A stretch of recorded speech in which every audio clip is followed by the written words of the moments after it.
Here at round 2 of the Supercross series in Oakland, California, there was a supercharger behind the McDonald's in a parking lot real close to the stadium, and there was a Planet Fitness over here on the other side, but the area was kind of dirty, a lot of homeless and things.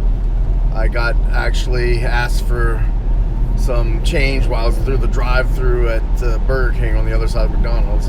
So I decided to leave there and go over to, well, that was well, you can see there was a homeless person there after I already gave somebody else some money. There's another homeless lady asking for money to somebody else that was parked in the parking lot. And I thought it was kind of sketchy to stay there, so I left that area and decided to go over between the highway sign and the stadium, which was a quiet little street because there was a fence dividing it. I decided to sleep there for a little bit and do some door dashing. So I ended up on the top of the hill outside of Oakland.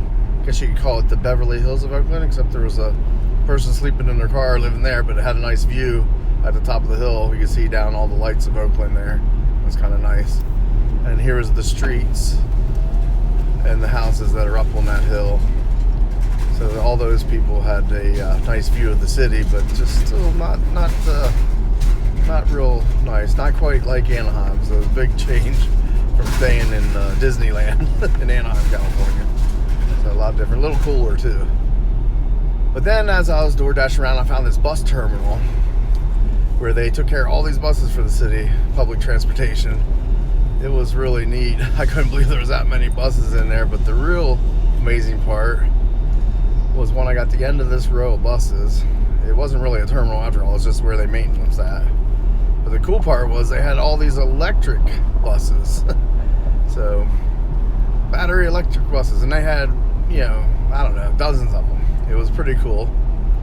So I had to stop. Only one security guy came by, and he ended up taking a picture of the Tesla and the electric motorcycle in front of the electric bus.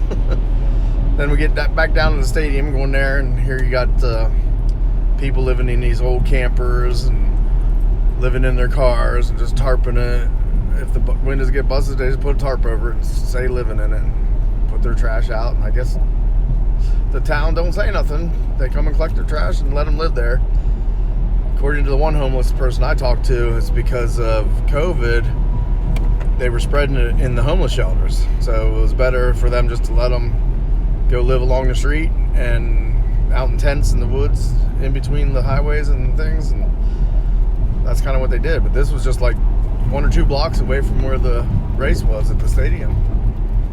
So it was kind of sketchy, but they didn't really bother too many people, and they didn't definitely tell the people to leave. It looked like some of these cars were sitting there for weeks or months, years maybe.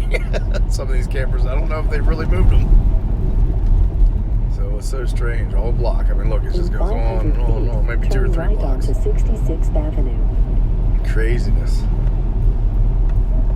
And then on the other side of the stadium, there's Oakport Street. This street, I think they hadn't fixed this road since the Rodney King beatings in LA in 1992. Because I had to go slow and lift my suspension up just to get through some of these potholes.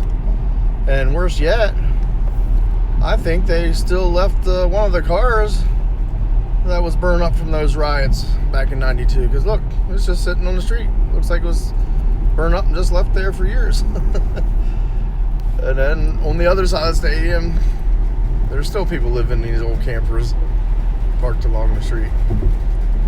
And nobody says nothing. They just let them live there, I guess.